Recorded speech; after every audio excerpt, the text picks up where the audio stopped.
பூமண்ணுமாது பொருந்திய மார்பன் புகழ்மலிந்த பாமண்ணுமாறன் அடிபணிந்து இந்தவன் பல்கலையோர் தாம்மண்ண வந்தை இராமானுசஞ்சரணாரவிந்தம் நாம் மன்னி வாழ நெஞ்சே சொல்லுவோம் அவன் நாமங்களே.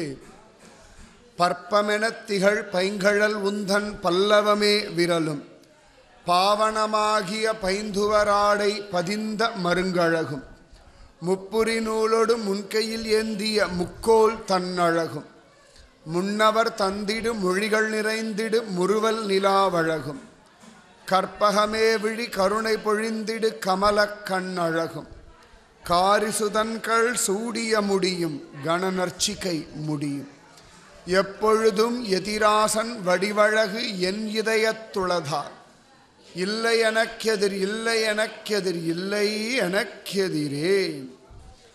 பிரணாமம் லக்ஷ்மணமுனிஹி பிரதிகிருணாது மாமகம் பிரசாதயதி யத் சுக்திஹி ஸ்வாதீன பதிகாம் ஸ்ருதிம் உபவீதினம் ஊர்த்வபுண்ட்ரவந்தம் த்ரிஜகதாம் புண்ணியபலம் त्रिदण्डहस्तं शरणागत सार्तवाहमीडे शिकया शेखरिणं पतिं यतीनाम् ஓடி ஓடி பல்பிறப்பும் பிறந்து மற்றோர் தெய்வம் பாடி ஆடி பணிந்து பல்படிகால் வழியேறி கண்டி கூடி வானவர் ஏத்த நின்ற திருக்குருகூர் அதனுள் ஆடுபுட்கொடி ஆதிமூர்த்திக்கு அடிமை புகுவதுவே. பயனன்றாகிலும் பாங்கல்லராகிலும் செயல் நன்றாக திருத்தி பணிகொள்வான் குயில் நின்றார் பொழில் சூழ் குருகூர் நம்பி முயல்கின்றேன் உந்தன் மொய்கழற்கு அன்பையே.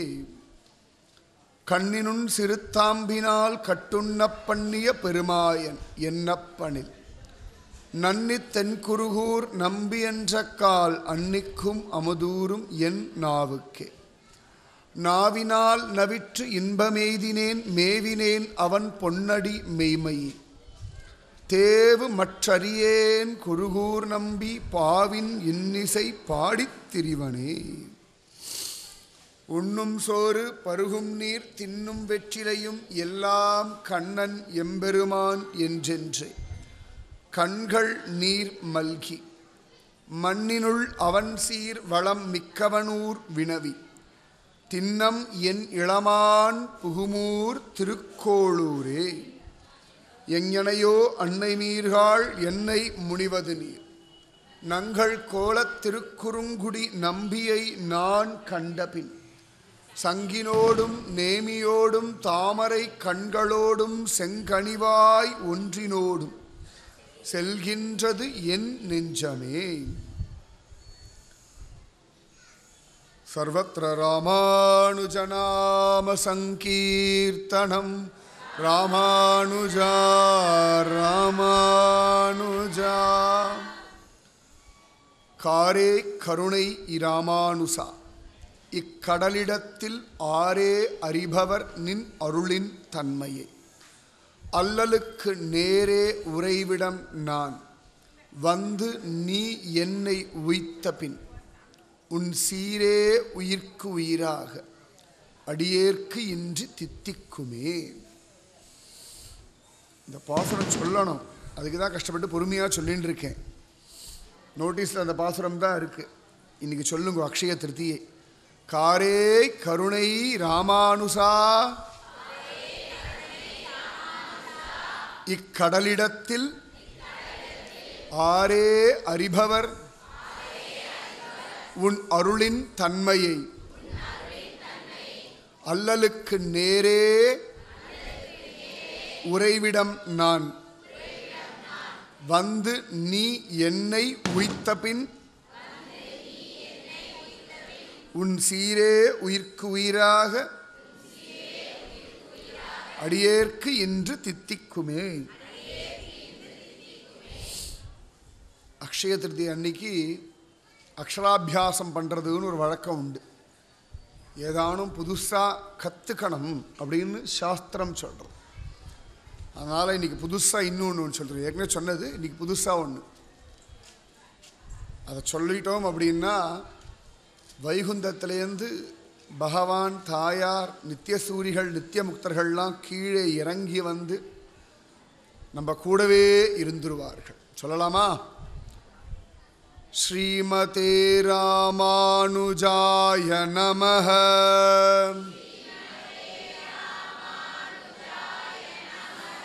ஸ்ரீமதே ராமானுஜாய நமஹ.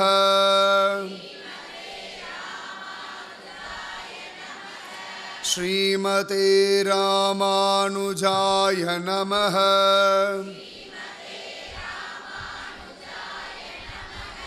ஸ்ரீமதே ராமானுஜாய நமஹ.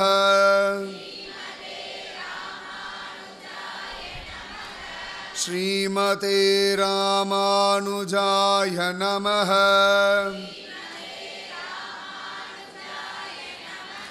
ஸ்ரீமதே ராமானுஜாய நமஹ.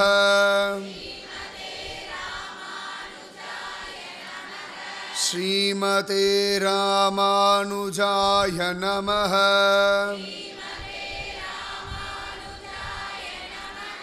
ஸ்ரீமதே ராமானுஜாய நமஹ.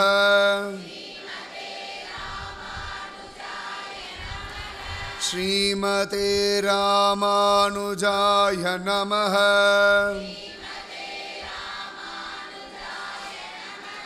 ஸ்ரீமதே ராமானுஜாய நமஹ.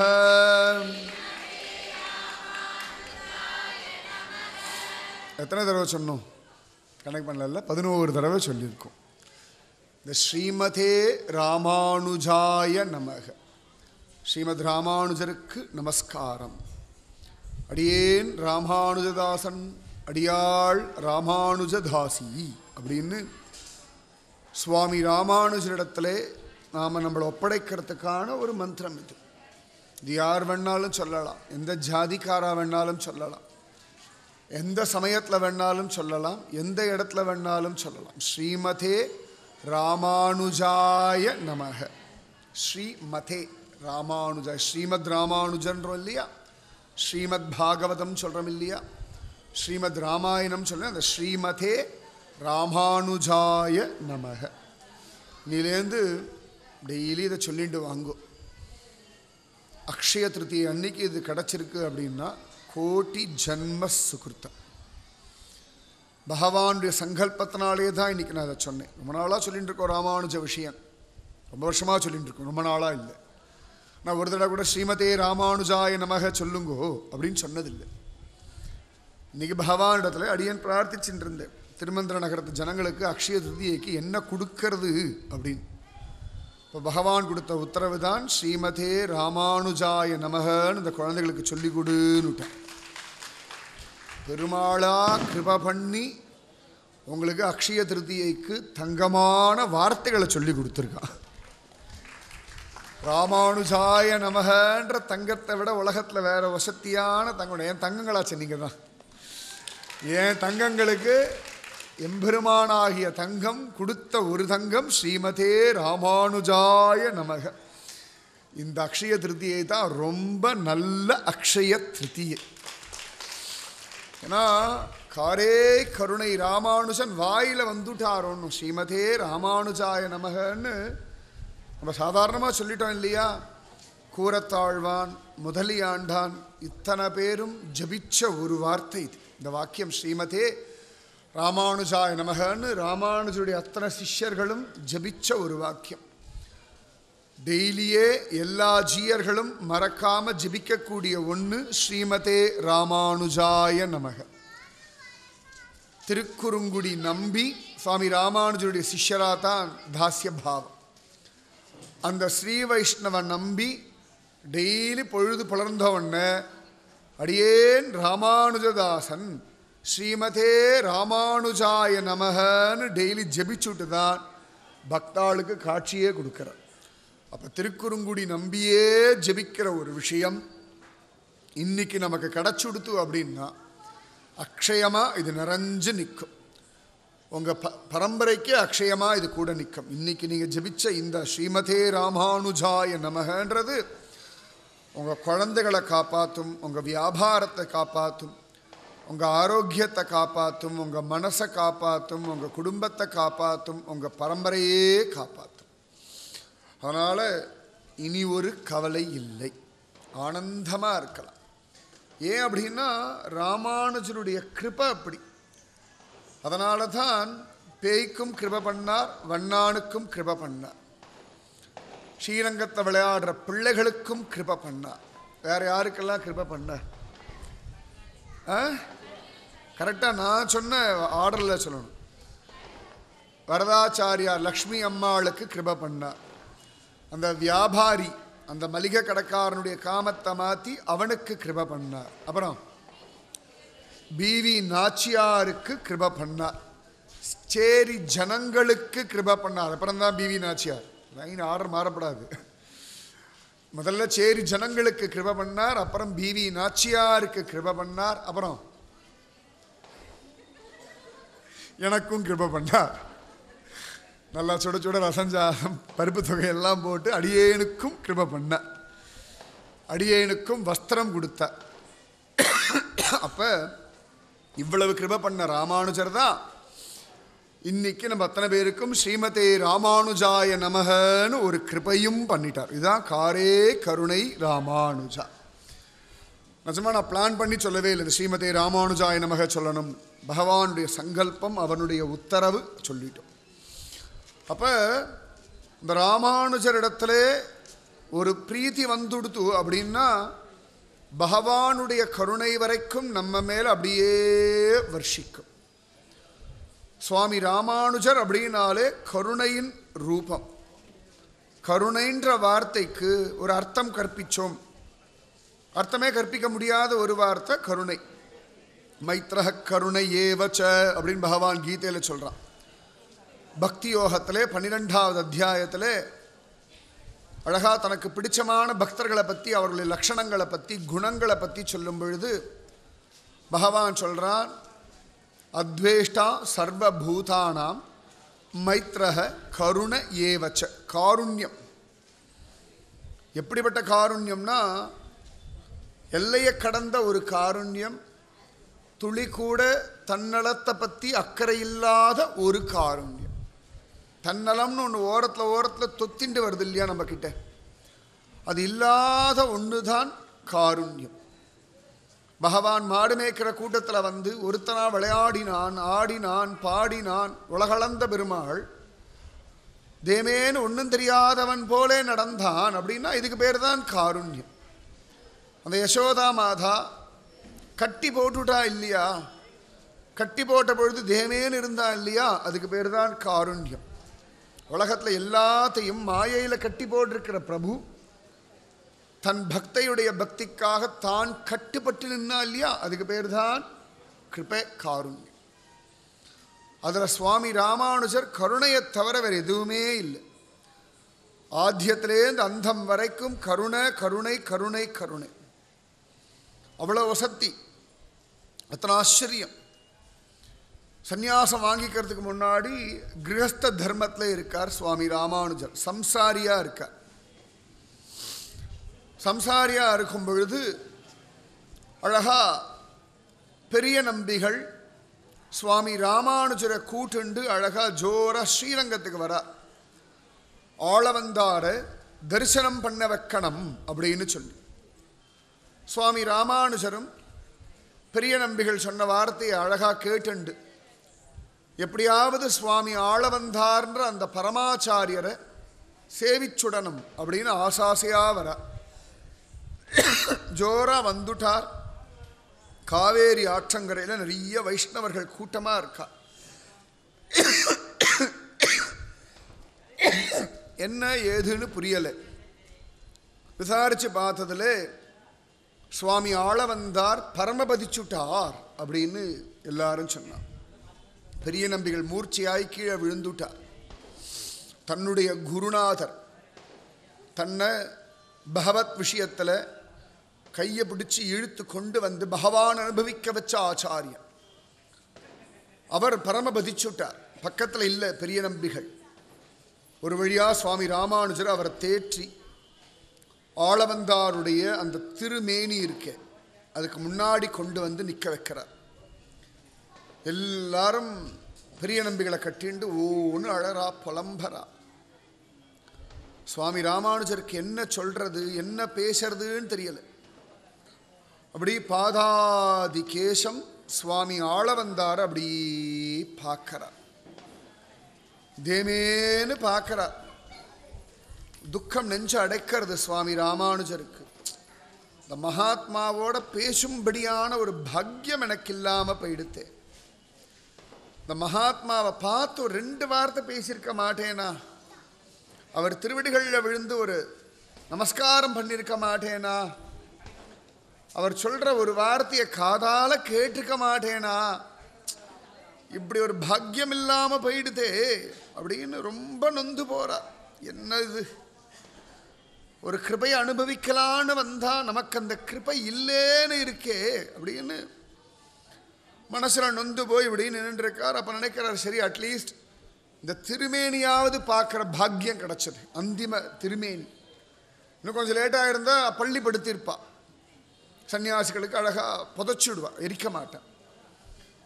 அப்போ அட்லீஸ்ட் இந்த திருமேனியை பார்க்குற பாக்கியத்தையாவது அந்த ஆச்சாரியன் கொடுத்தாரு.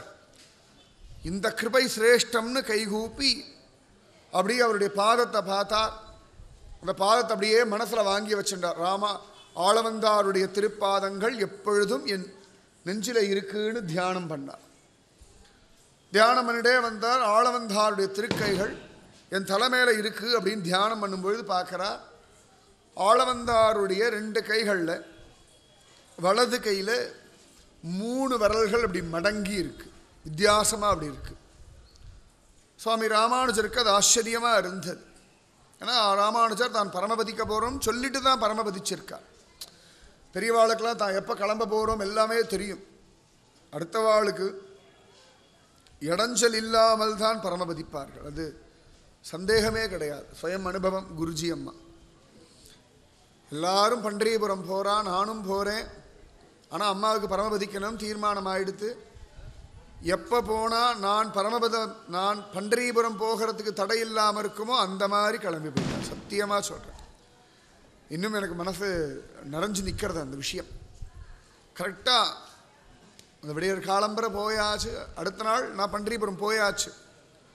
கொஞ்சம் முன்னாடியோ பின்னாடி அதுக்கேற்ற மாதிரி எல்லா விஷயங்களும் நடந்து வச்சுக்கோ. அடுத்த நாள் நான் பண்டரிபுரம் போய் பக்தாளோட பாண்டரங்கனை சேவிக்கிறதுக்காக ஒரு நாள் காத்திருந்து நான் போயிருந்தா கூட பெரிய விஷயம் இல்லை. அவள் பண்டரிபுரத்தை இறங்கி கொஞ்ச நேரத்துக்குள்ளே என்னை கொண்டு போய் விட்டுட்டார்கள் அப்படின்னா அதான் குரு கிருபை.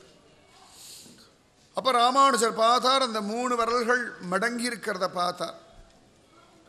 பார்த்துட்டு பக்கத்தில் இருக்கிற பக்தாளை கேட்டார், எப்பொழுதுமே இவர் விரல்கள் இப்படி தான் மடங்கி இருக்குமா அப்படின்னா.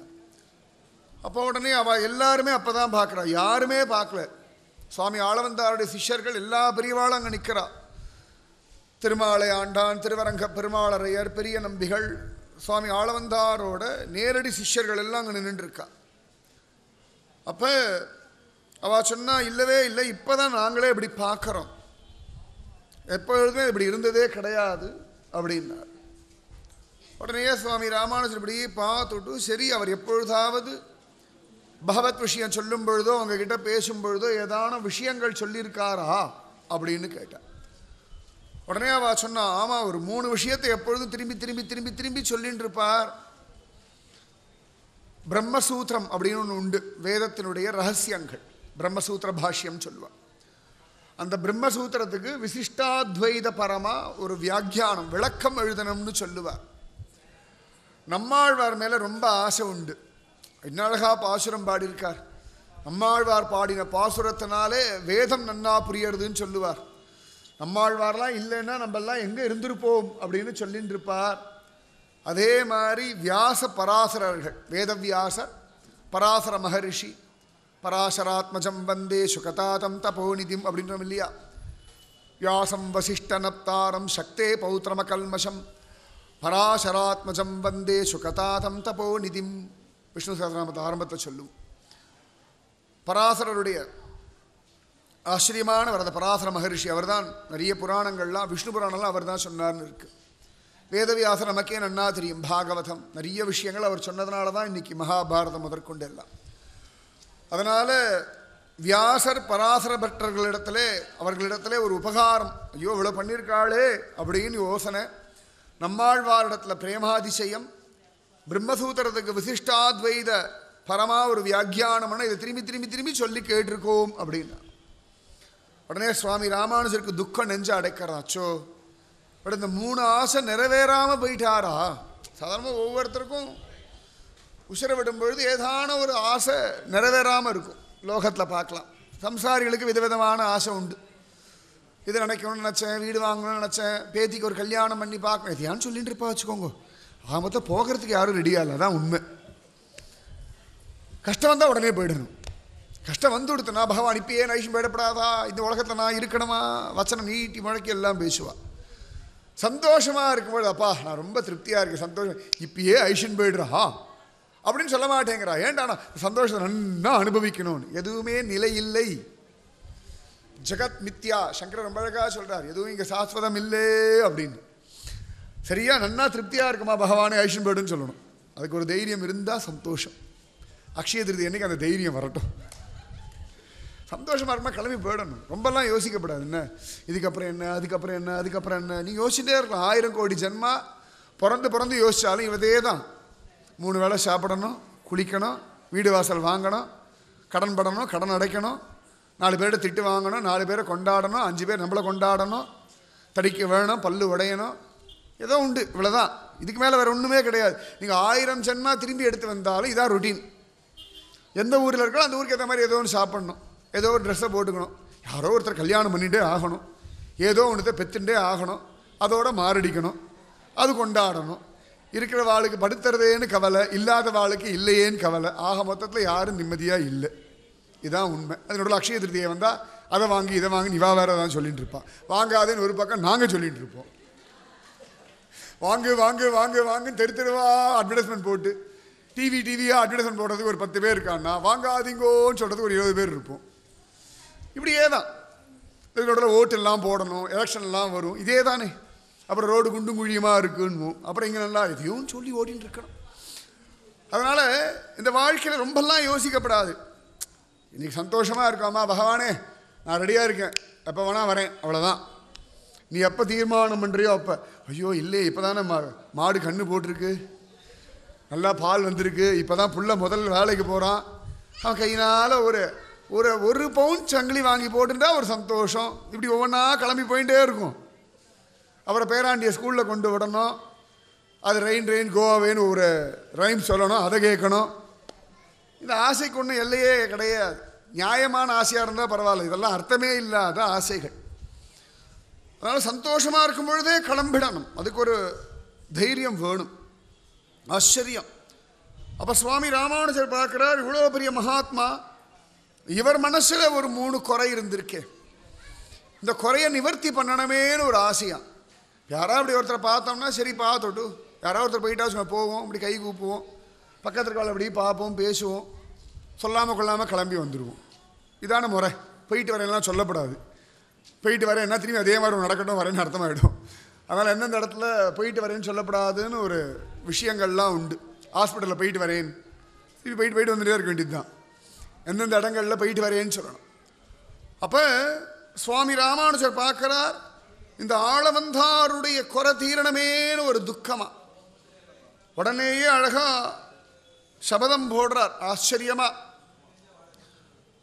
இந்த சரீரம் திருடமாக இருந்து பகவானும் என்னுடைய எண்ணத்தை கூட்டி வச்சு இந்த ஆச்சாரிய அனுகிரகமும் பூரணமாக என்னிடத்தில் இருந்தால் இந்த சுவாமி ஆளவந்தாருடைய இந்த 3 குறைகளையும் இழவுகளையும் தீர்க்க கடவேன்னு சொல்லிட்டார். ரொம்ப தைரியம் வேணும். முன்ன பின்ன பழக்கம் இல்லாதவர் சுவாமி ஆளவந்தா. ரொம்ப பெரிய விஷயம். அவர் சொன்ன 3 விஷயமே ரொம்ப பெரிய விஷயம். இது 3 நடத்தணும்னா அவ்வளோ பெரிய பலம் வேணும். ஆனால் ராமானுஜர் எப்படியாவது இந்த ஆளவந்தாருடைய இந்த 3 குறைகளையும் நிவர்த்தி செய்வேன்னு சொல்லிட்டாராம். சொன்ன உடனேயே அழகாக 3 விரலும் நிமிர்ந்துடுத்து. அப்போ சரம திசையில் ஒரு அந்திம சரீரத்து மேலே கூட இவ்வளோ ஒரு கருணை இருக்குது. அந்த ஆச்சாரியன் மேலே ஐயோ அவருடைய குறைகள் தீரணுமே, அவர் நன்னா இருக்கணுமே, அவருடைய இந்த குறைகள்லாம் நிவர்த்தி ஆகணுமே, அவர் ஆத்மா சாந்தி அடையணுமேன்னு ஒரு ஆசைப்பட்டு இவர் சொன்ன உடனேயே 3 விரல்கள் இப்படி நன்னா விரிஞ்சது. கொஞ்சம் பாதியாக திறந்திருந்த கண்கள் நன்னா இழுக்கி மூடின்றதான். திருப்தி, அப்பாடா அவன் பண்ணி காட்டுவான். ஆளவந்தாருடைய நேரடி சிஷ்யர்கள் கூட இப்படி ஒரு தபசோ ஒரு சபதமோ பண்ண முடியலை. ஆனால் சுவாமி ராமானுஜர் சபதம் பண்ணிட்டார். உடனேயே ஆளவந்தாருடைய சரீரம் பிரசன்னமாக ஆயிடுது. அவருக்கு கொஞ்சம் ஒரு வாட்டம் இருந்துதான். இந்த அதிசயத்தை அத்தனை பேரும் பார்த்துட்டு இருக்கா. உடனே ஆளவந்தாருடைய சிஷ்யர்கள்லாம் பார்த்தார். எல்லாரும் ராமானுஜரை பார்த்து கை கூப்பினா. எங்கள் ஆச்சாரியனுடையதான குறைகளை நிவர்த்தி பண்ண எங்களால் ஆகலை. இப்போ தான் முதல் தடவையாக பார்க்குறேன். பார்த்த உடனேயே நீங்கள் சொன்ன உடனேயே இந்த குறைகள் நிவர்த்தி ஆகும்னா ஆளவந்தாருக்கு பிறகு இந்த தரிசனத்தை நடத்தக்கூடியவர் நீங்கள்தான்னு சொல்லிட்டார். சுவாமி ராமானுஜர் ஒன்றும் சொல்ல கை கூப்பிண்டார். அவருடைய கிருபை அப்படின்னுட்டார். அப்போ ஒரு இறந்து போன ஒரு சரீரத்தினுடையதான ஒரு துக்கம், அந்த ஆத்மாவுடைய துக்கத்தை சரி பண்ணுறதுக்கு இவ்வளோ தூரம் ஒருத்தர் பிரயத்தனப்படுறாருன்னா இந்த கருணை உயிரோடு இருக்க நம்ம மேலே எப்படி இருக்கும் யோசனை பண்ணி பார்த்துக்கோங்க. ஒரு சரீரத்துக்கு மேலே ஐயோ கரல் மூடி இருக்கேன்னு யோசிந்த அந்த ராமானுஜர் சரீரத்தோடு நடமாடின்னு இருக்கிற நமக்கு எவ்வளவு கிருபை பண்ணுவார்னு பார்த்துக்கோங்க. அதே மாதிரியே சுவாமி ராமானுஜர் இந்த 3 குறைகளையும் நிவர்த்தி பண்ணார். ராமானுஜருடைய ஆயுஷ காலத்தில் இந்த 3 குறைகளையும் நிவர்த்தி பண்ணி ஒவ்வொரு குறையாக நிவர்த்தி பண்ணிவிட்டு சுவாமி ஆளவந்தார் சன்னிதியில் போய் நின்று சொல்வார், தேவரீர் உங்களுடைய கிருபையினாலே ஒரு குறையை நிவர்த்தி பண்ணிட்டேன், 2வது குறையை நிவர்த்தி பண்ணிட்டேன், 3வது குறையை நிவர்த்தி பண்ணிட்டேன், உங்களுடைய பலத்தினாலே நடத்தினேன்னு சொல்வார். அப்போ பகவத் கிருபையினாலே தான் ஒரு காரியம் நடக்கிறது. ராமானுஜர் அவ்வளவு அழகாக ஒரு தியானம் பண்ணி ஒரு பிடிவாதம், எல்லாருக்குமே ஒரு பிடிவாதம் உண்டு. ராமானுஜருக்கு என்ன பிடிவாதம்னா யாரும் குறையில்லாமல் இருக்கணும், அவ்வளோதான். ஒரு குறையும் இல்லாமல் இருக்கு. ஏன்னா குறை ஒன்றும் இல்லாத கோவிந்தன் இருக்கான். அப்போ குறையில்லாமல் இருக்கணும்னு ஒரு ஆசையம். எப்பேற்பட்ட ஒரு பிடிவாதம். உலகத்தில் மனுஷாளுக்கு எவ்வளோ குறை இருக்குது, எல்லா குறையும் நிவர்த்தி பண்ண முடியுமா? நமக்கே தெரியும். நமக்குள்ளே எவ்வளோ குறைகள் இருக்குது, எத்தனை ஆசைகள் இருக்குது, அந்த ஆசைகள் நடக்கலன்னு எவ்வளோ குறைகள் இருக்குது. இத்தனை குறைகளையும் நிவர்த்தி பண்ண முடியுமா அப்படின்னா சுவாமி ராமானுஜர் குறையே இல்லாதபடி ஒரு மனசை நமக்கு கொடுத்துருவார். ஒரு மனசில் குறையே இல்லை வச்சுக்கோங்களேன், அப்போ மற்ற விஷயங்கள் எதுவுமே குறை தெரியாது இல்லையா? அதான் காரே கருணை ராமானுசா. ஸ்ரீமதே ராமானுஜாய நமஹ.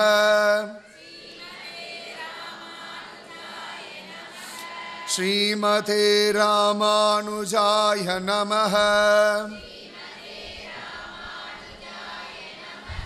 ஸ்ரீமதே ராமானுஜாய நமஹ.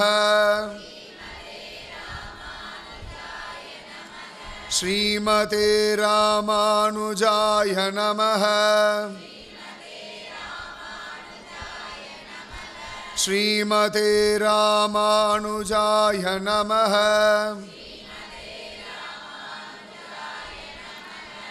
ஸ்ரீமதே ராமானுஜாய நமஹ. ஸ்ரீமதே ராமானுஜாய நமஹ.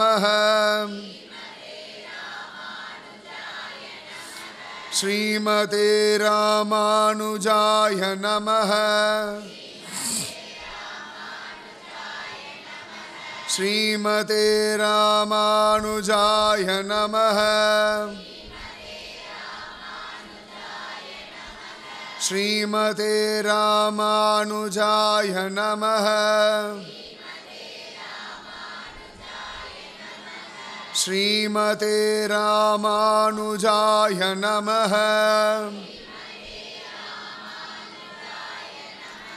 இப்போ நம்ம ஜபிச்சதே நம்முடைய குறைகள் எல்லாம் நிவர்த்தி பண்ணும், நம்ம மனசில் இருக்கிற குறைகளை மாற்றிடும். ஏன்னா நிறைய விஷயங்களை, நல்ல விஷயங்களை கூட நம்ம குறையோடு தான் பார்க்குறோம். ராமானுஜர் தியானம் பண்ணோம் அப்படின்னா எந்த விஷயத்தை எப்படி பார்க்கணும், அதில் ஒளிஞ்சின்னு இருக்கிற பகவத் கிருபை என்னன்னு நமக்கு புரிஞ்சிடும். அதனால தான் காரே கருணை ராமானுசா இக்கடலிடத்தில் ஆரே அறிபவர் நின் அருளின் தன்மையே. அல்லலுக்கு நேரே உறைவிடம் நான் வந்து நீ என்னை உய்த்த பின் உன் சீரே உயிர்க்கு உயிராக அடியேற்கு இன்று தித்திக்குமே. அப்போ ஆச்சாரியன் ஒரு குருவுடைய குறைய நிவர்த்தி பண்ணி அவருக்கும் ஆனந்தம் தரும்படியான ஒரு உத்தமமான சிஷ்யன் சுவாமி ராமானுஜர். அப்போ தன்னுடைய குருவுடைய குறைகளையே நிவர்த்தி பண்ணி அவருக்கு ஒரு சமாதானம் தருவார். அப்படின்னா சிஷ்யர்களாகிய நமக்கும் அவருடைய தாசர்களாகிய நமக்கும் நிச்சயமாக எல்லா குறைகளையும் நிவர்த்தி பண்ணி உத்தமமான பரமபதமாகிய வைகுண்டத்தில் அற்புதமாக அவருடைய தரிசனத்தையும் கொடுப்பார். சந்தேகமே வேண்டாம். இப்படி ஆளவந்தாருடைய குறைய நிவர்த்தி பண்ணார் ராமானுஜர். விசிஷ்டாத்வைத பரமா பாஷ்யம் எழுதினார், ஸ்ரீபாஷ்யம் அப்படின்னு. வேத வியாசர் பராசரர் இவா 2 பேருடைய பெயரை தான் கூரத்தாழ்வானுடைய பிள்ளைகள் வியாசபட்டர், வேத வியாசபட்டர், பராசர பட்டர்னு சொல்லி அழகா அவர்களுக்கு பேர் வச்சார். நம்மாழ்வார் மேலே இருக்க ஆசையினால தான் ஆழ்வார் திருநகரி வந்த பொழுது ஒரு பிள்ளை அழகா சிஷ்யர்களை பார்த்து ஆளவந்தார் ஆசைப்பட்டா மாதிரி நம்மாழ்வார் மாதிரி ஒரு பிள்ளை இருந்தா தேவலையேன்னு சொல்ல ஒரு சிஷ்யர் சுவாமி ராமானுஜர் திருவடிகளில் விழுந்து அடியேனுக்கு அந்த மாதிரி ஒரு குணத்தை பிரசாதிக்கணும்னு சொல்ல உடனே அவரை தன் பிள்ளையா ஏத்துண்டு திருக்குறுகை பிள்ளான்னு ஒரு பேரை வச்சு அவரை நம்மாழ்வாராவே கொண்டாடினார். திருக்குறுகை பிள்ளை பிள்ளான்னு சொல்லி அவளை அழகாக கொண்டாடினார். இப்படி 3 குறைகளை நிவர்த்தி பண்ணார் ராமானுஜர். அப்படி ஆளவந்தாருடைய குறைகளை நிவர்த்தி பண்ண காரே கருணை ராமானுஜர்.